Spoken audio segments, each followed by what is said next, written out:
pull off a miracle, but I can't even do anything because there's nobody to call. So, Senator DeSantis, so you have different things that need to be done from time to time. The legislature's imposed some hard deadlines. What's wrong with just saying, okay, have the transparency, let the unit owners kind of know what potentially need to be done, but then letting them do that on an appropriate timetable for them? I mean, why is it that it has to be this hard and fast deadline? I mean, is there a reason behind that, or was that just arbitrarily selected? Yeah, that's a great question. Look, I think when you look at what happened at Surfside, obviously there's a commitment and it's extraordinary circumstances like that. You want to ensure that doesn't happen again. And so I think that, and to your point, we didn't have that study coming out of Surfside in a timely manner so that we can craft that public policy around what we found in Surfside.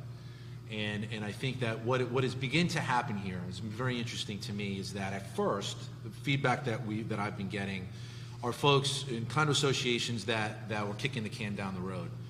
But now that this is kind of transformed into folks like Ronnie, who has been doing the right things all these years, putting enough money in the reserves, making responsible decisions, making sure that the maintenance and upkeep were on time and doing that in a responsible way.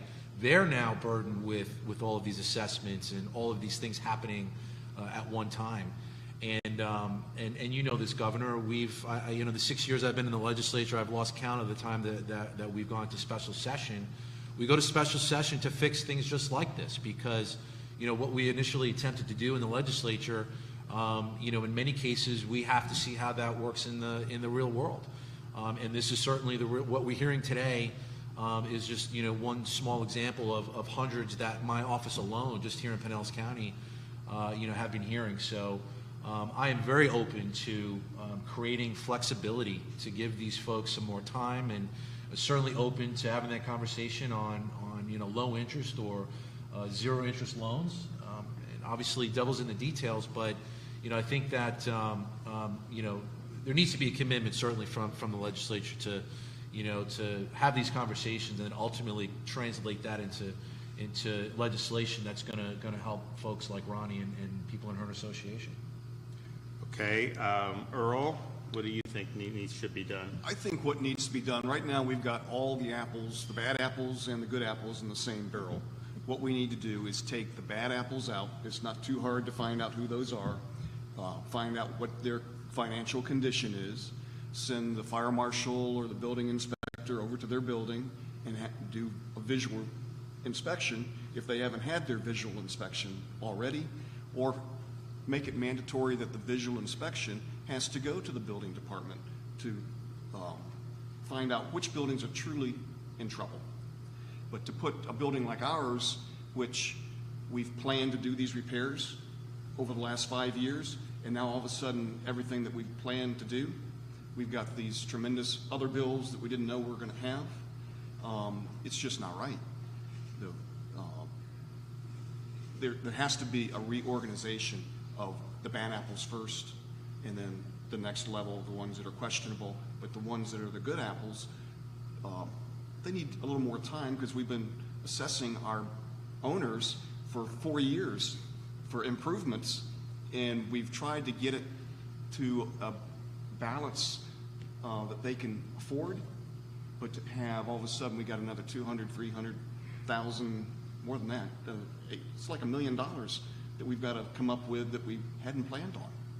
Do you have a sense how frequent we have kind of more the bad apple condo buildings and associations versus the ones that are doing the right thing? I mean, is it half of them are bad, 10%? I mean, I know it wouldn't be scientific, but just what's your gut tell you?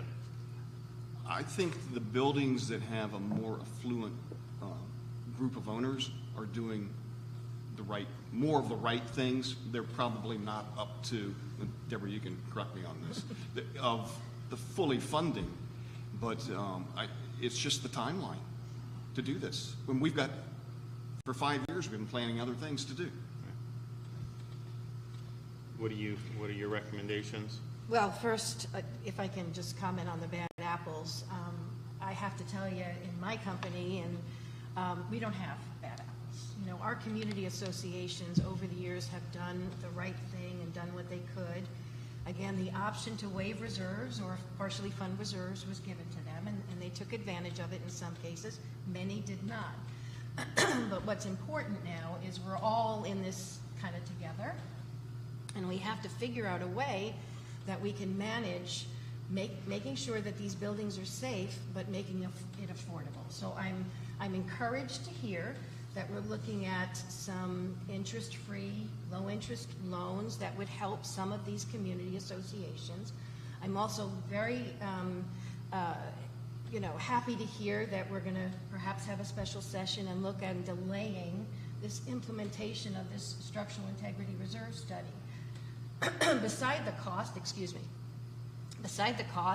that we're talking about, which is a very real issue, we also have different interpretations from the attorneys in our industry on what exactly we are supposed to be doing. And so I think the whole implementation schedule process for this goal to get our community associations to where they need to be with their reserve funding needs to be evaluated. There's some other things for consideration. There are buildings that have been, from their milestone inspection, condemned. And goodness, we don't want anybody dying, being hurt, or anything. But those homeowners were displaced. They had to continue paying their maintenance fees and pay for a place to live. So maybe outside the box we can think about, if a person was eligible for some assistance, that maybe some housing during this time of getting their building where it needs to be could be something that the legislation and the governor, you can kind of consider moving forward. There are also some, and they're not significant, but it would help our community associations. There's some things like capital contributions. That's someone who's coming into their community, who's buying in an HOA, not a condo, but in an HOA, if it's provided for and the statute doesn't prevent it, they pay a capital contribution into that community. It's prohibited in condos. Silly. Why? You know, that's an alternative way to kind of get some more income from these. There are ceilings on sales applications, for example, or rental applications. They can only charge a certain amount, you know. Those things I think really do need to be looked at, that maybe we've kind of boxed in our boards with how they are able to afford their budgets on an annual basis. There's also, we're facing this now, which we're seeing a lot, as interest rates have gone up over the past several years. Many of our associations, who are the good actors, who put a lot of money away into their reserves and are earning significant interest, they can't use that interest to pay the tax liability that comes along with that.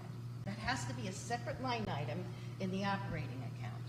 And I think that's something That's because of state or federal law? That's because the state says that you have to leave the reserve interest in the reserves. You can't use it for anything else. Mm-hmm. So if there was a provision that said you could use it only for paying the proportionate share of taxes, that would be a help. So I think there's some things that we can look at. I'm excited to hear that you guys are going to look at this, perhaps call a special session or some workshops, and it's absolutely needed. So thank you. Do you want to say anything about pooled reserves? Oh, that's for a major conversation. I think that I believe you have the ability to call a special session. Yeah, look, I mean, Right? we're generating ideas. Nick has been great. Other members of the legislature have been great. But I've made it clear we're not gonna punt this till next year. That's not gonna happen. Okay. Don't worry. How you call it, when you call it, things need to be kind of teed up so that we're gonna be successful. I mean, I can call one for next week, right? And then everyone's running around with chickens with their heads cut off, and that's not going to end up doing. And as we've seen, I mean, just think about some of the things Ronnie was talking about. This is well-intentioned legislation. I mean, I think it passed unanimously, probably. Unanimously in the legislature, very well-intentioned. And yet, you know, it's created a little bit of a cottage industry. Lawyers, all this other stuff, you know, that's just what happens. And so there are consequences to this. And I said at the beginning, you know, I said, look, I'm open to what they're going to do. But you know, this is going to be a work in progress because it was inevitable that there'd be issues that would happen. It's a very complicated area, and this has been an area that you've had issues in for a long time, apart from the surf side. So that's just right. So yes, it's got to be done by the end of the year. I think as people that follow kind of how Florida government works, you have the election, then they come in and get sworn in November, and then they have committee weeks, you know, throughout the balance of the year, on and off. So they'll be in Tallahassee anyways. And so my hope is continue to get the feedback. Let's tee up some good issues. These guys will be ready to run with a package, and that you can do it. So it's not a question of whether something will be done before the end of the year. I mean, I don't think that we can just do nothing, and I've made that clear. But we got to do it right. And you know, I could just sit around and say, hey, let's just do this, or I could just let's say, hey, just figure something out. But I think it's better to solicit the feedback. I know the legislators have been getting a lot of feedback from their constituents, and that's what they're elected to do, to take that feedback and then to figure out what policies make sense to be able to deliver the types of reforms that are gonna help people. So yes, so we will knock it out. We have time to do it, and I think it's just a question of making sure we get it right and make sure that we're doing what we need to do to help folks. I mean, my general view is, if there's something about the structural integrity of the building, clearly the residents were going to want to know that, and so having some type of study done in light of Surfside, especially on older buildings. And if you look at the condos in the state of Florida, the majority of the units are more than 30 years old, and actually maybe even more than 50, but definitely more than 30. I've seen the breakdowns before. So that's just the reality. And again, we've got some of the best buildings in our country were built 150 years ago. I mean, like, it doesn't mean that like the building's going to fall because it's decades old, but I think what it does mean is just look to see what issues are there. Beyond that, though, run-of-the-mill things, you know, my view would be that should be something that's transparent. Unit owners should know what's going on. There should be candor from the board and all that. But they should be able to make decisions about how they want to address that. I mean, so if someone's roof is leaking, you know, you probably want to fix it, but like, should the state say there should be a deadline to when you fix a leaky roof, or should we just trust folks to be able to navigate it? I think you just trust folks to be able to navigate it. Yeah. And so we've got to strike the balance between, you know, providing some safety measures that ultimately will help condo owners identify issues that they may not have been able to identify under past practice, but at the same time, leaving the governance in these decisions to the individual associations and the unit owners as much as humanly possible. We were kind of on one side, this kind of brought us on another, and probably need a little moderation into how this works. So I think you're going to be able to see, you know, an opportunity to be able to get some stuff done. And like I said, I'm open to doing for the buildings that are kind of the most at risk of or needing something quickly, that you know, we could have some zero interest loans. You know, you're fortunate you live in a state that has the lowest per capita debt of any state in the United States out of all 50 states. You're talking about a state that from the 1840s till I became governor, you look at all the debt the state of Florida had, we've paid down 36% of all the taxpayer-supported debt, and we're likely to knock off a lot more because legislature gave us more money for accelerated debt repayment. We've got a big surplus. We've got a lot of things going for us that it gives us flexibility to be able to address issues as they've come up. And we've done that in a variety of ways, whether it's what we've done for infrastructure, transportation, massive infusion to accelerate projects. We've got stuff in Tampa Bay that's going to be accelerated. We've got things all across the state. And we're happy to do that, and we'll continue to do it. But we are in a position where we're able to do a program like that, really without breaking a sweat if it's the right thing to do. And we just announced, I just did a press conference, and we were in Orlando at Lawton Giles Elementary about the Florida Prepaid College Savings Program. So this is a program that over the last 4 years, because we don't raise tuition at our state universities, the tuition's the same today as the day I took office. We've reduced prices for families that want to do prepaid by $2.6 billion in 4 years, and did $850 million in rebates of families that have paid into it.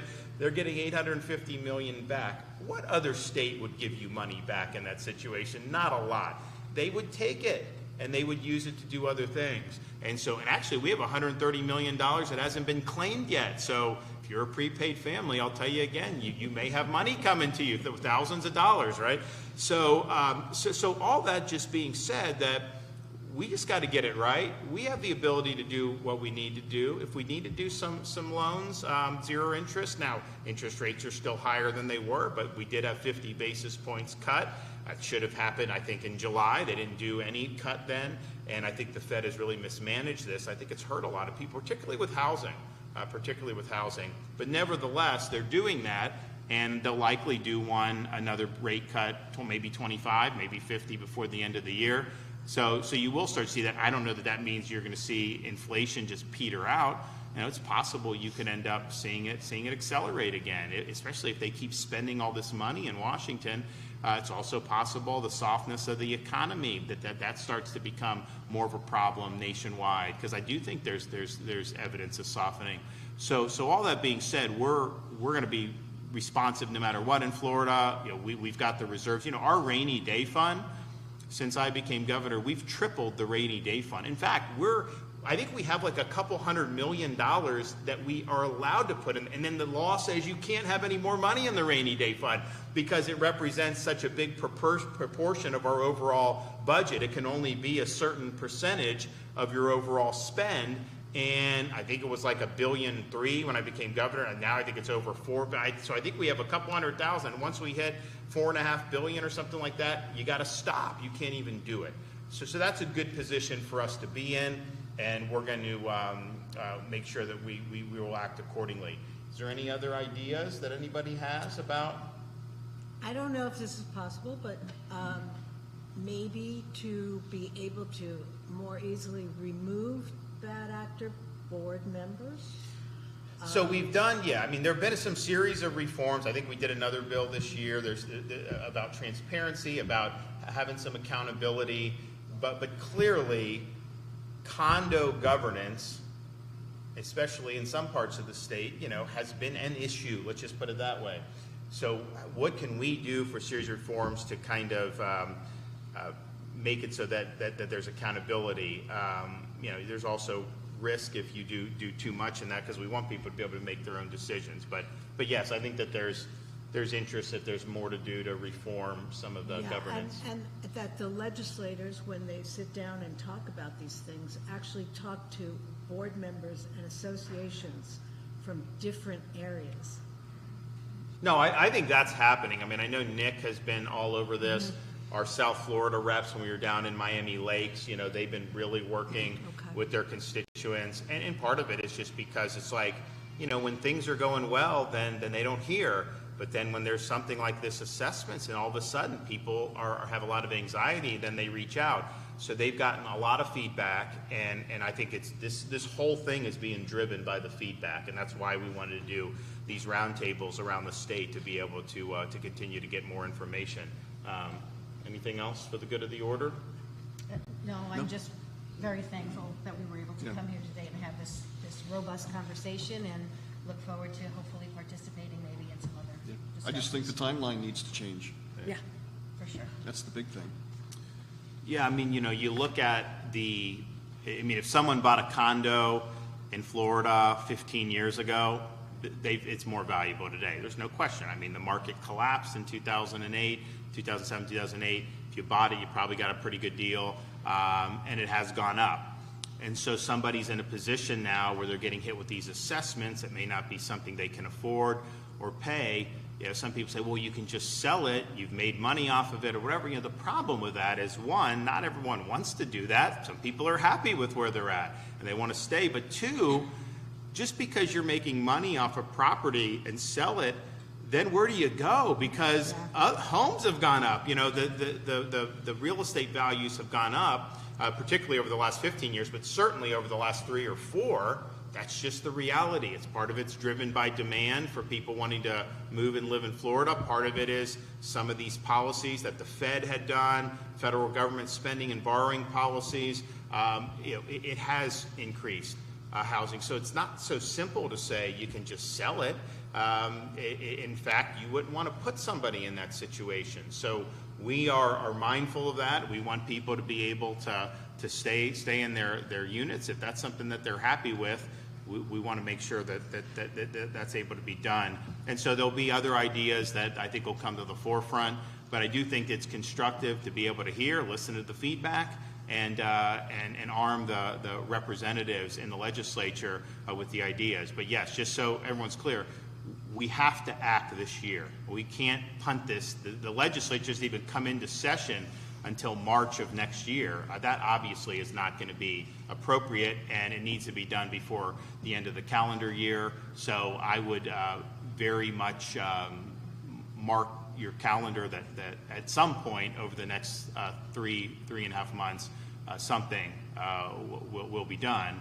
And I think it's going to be something that'll be good. I think it's something that'll alleviate a lot of these concerns. And so I look forward to working with the legislature on this.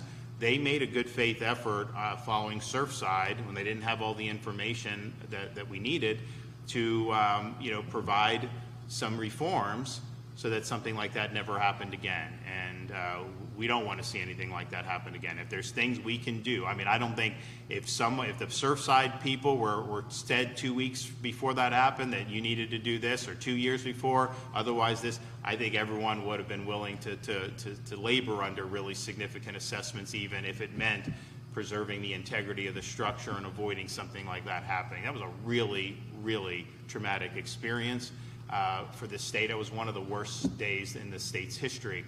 And so we want to do what we can to prevent. At the same time, it's like, man, there's so many other aspects of this that are being impacted that have nothing to do with that. And we want to make sure that we're doing this in the most targeted, efficient, and effective way possible. So I think that's the goal.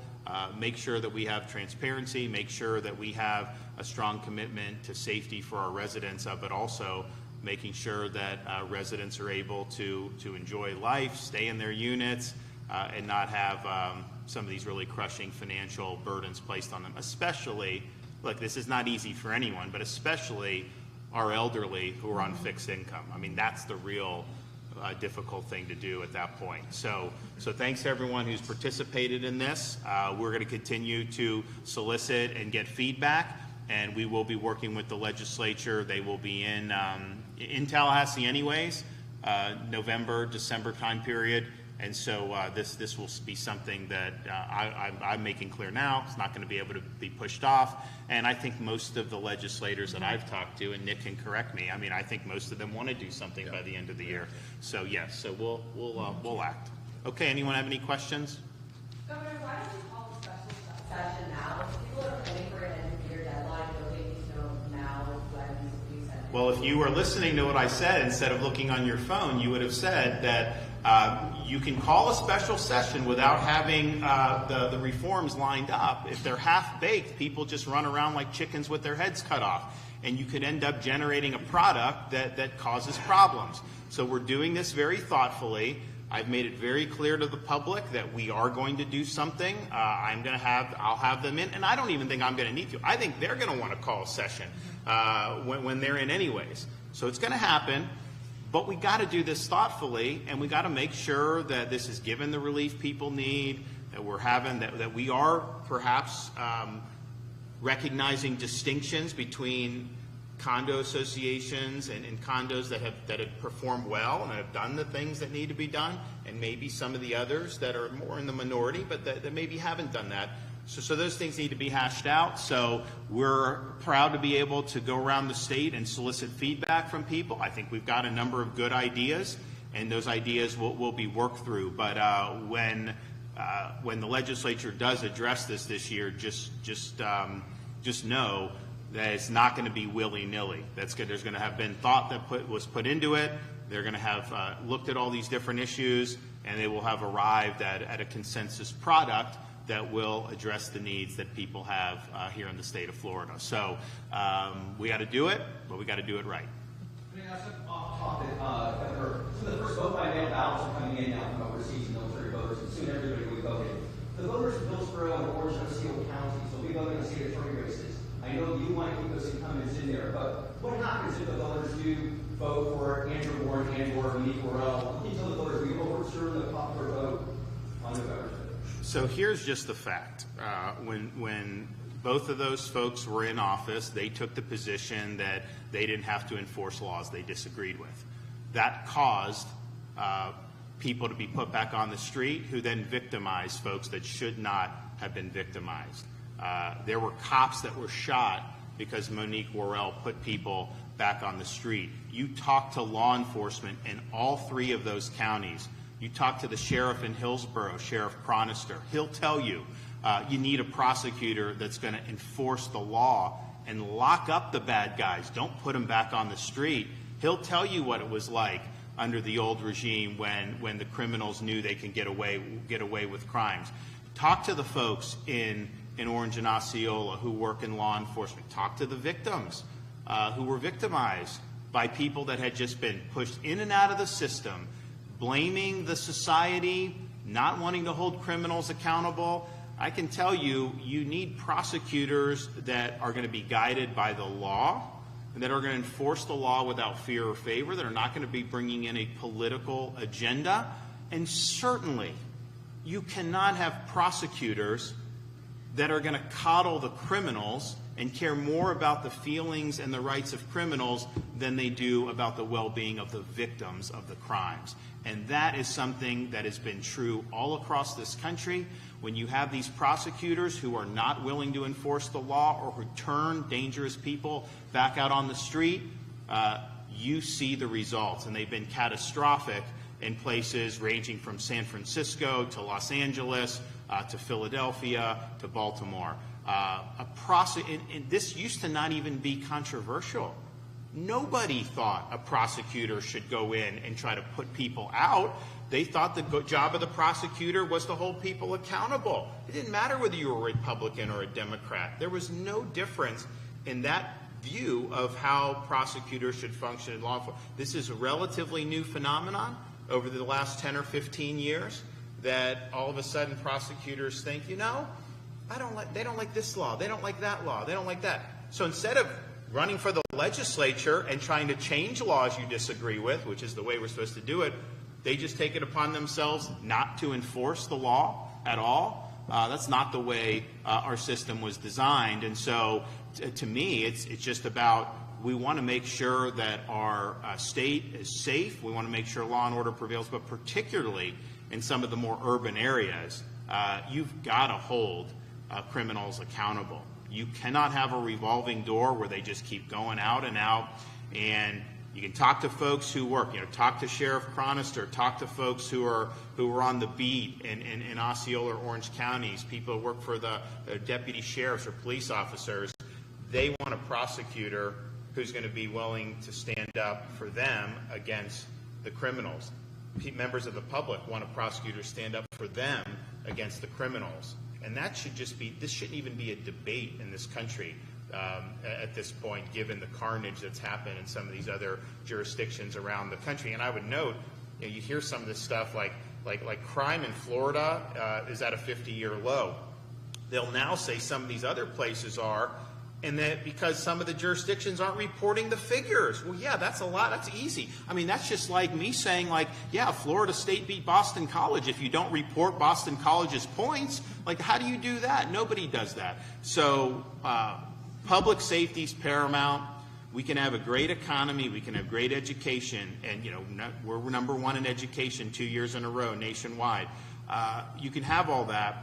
But if you don't have public safety, it all starts to go down the drain. Yes, sir.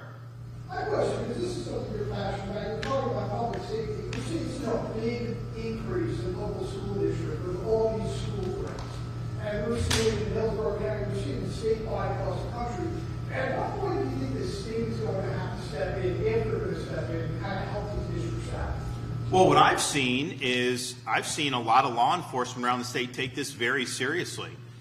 It is not a joke to threaten violence at a school. Some people think that that's funny. Some people think that they can get attention from that. Some people get a kick at creating anxiety in the community. I can tell you in Florida, if you're doing that, you're going to be held accountable. We're going to prosecute you. You look at Volusia County Sheriff. You look at Grady Judd. You look at people around the state. I think they're taking it very, very seriously. And yes, look, we stand by to help. We've done more on school security than any state in the United States since I've been governor, and part of that was because I became governor on the heels of the Parkland massacre down in South Florida. And so if you look at whether it's school resource officers, whether it's the funding that has gone for school hardening, whether it's things like the Guardian program, which acts as a deterrent, we've taken this issue very, very seriously. But fake threats, it's not a joke, and we'll hold you accountable if you're doing that. So I've actually been pleased to see a very robust response on the local level. If there's things that the state can do to be helpful, we will. But this has not been something that our state and locals or our local officials and law enforcement have been ignoring. I think they've been very proactive on it, and I think you need to do that to be able to help people. And you got to take this stuff seriously. How many times do we see somebody committing, really horrific act of violence, and then there's nothing in their background at all that people would suspect? That's actually rare. It's usually you can point to things in their background where they have acted out or made threats or talked about. I mean, this guy in Georgia, 14 years old, he was talking about doing this, and they kind of just didn't. I think the FBI was apprised of it. FBI didn't take action. In Florida, one of the things we said was we're going to take those threats seriously. We actually have behavioral threat assessment that Florida Department of Law Enforcement started back in 2019, and the goal of it is to take these threats seriously. If it creates part of a profile that has been replicated in other places where people have acted out, then you take it seriously and you have an intervention. And if people, with Parkland, that shooter should have been prosecuted multiple times for different conduct. He had all these red flags, and they basically just passed the buck. So our view is, don't pass the buck, be serious about it, hold people accountable. And I do think, from what I've seen, I think whether it's Sheriff Chitwood in Volusia, whether you have people like Grady Judd, I know Sheriff Chronister, we've got a lot of folks who are very, very steadfast in policing this stuff. And again, if it's a real threat, that's of course serious. But if it's a fake, if it's a hoax, if you think you're doing that because you're going to get kicks or you think it's funny, no, you're going to face the music on that. So just be prepared for that, and that's what'll happen. So it's great to be back in Pinellas County. Keep the feedback coming. Talk to your representatives. Talk to your state senators.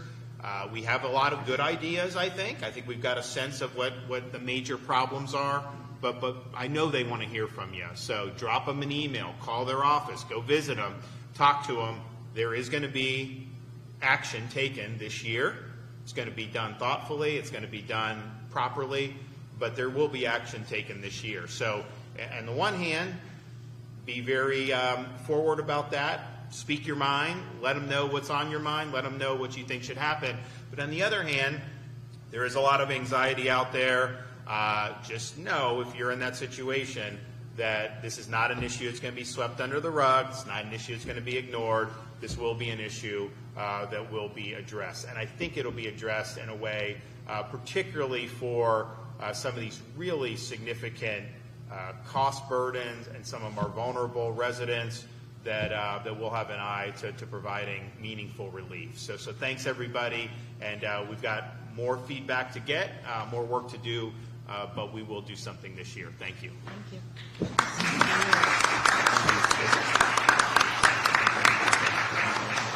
Thanks so much. Thank you, Governor. Appreciate it, John.